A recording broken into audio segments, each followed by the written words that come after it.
Hello everyone, welcome to my next video. This one's going to be about describing the description on background art.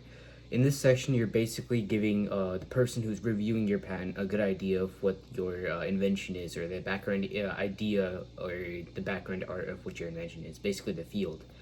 You can reference other people's inventions that are similar to yours and give a high level understanding of what each of them does and how they compare to your product. You are not describing your product in this section, you're mainly just referencing other people's work.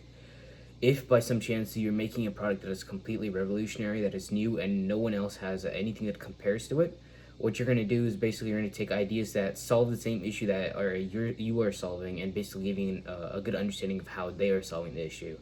This is mainly you're going to reference other people's work, and this isn't really about your invention. It's about other people's inventions and how they compare to yours. That's about it. You can write a few multiple paragraphs.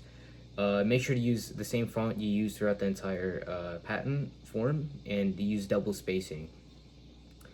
Thank you for watching this video, and I'll see you guys in the next video.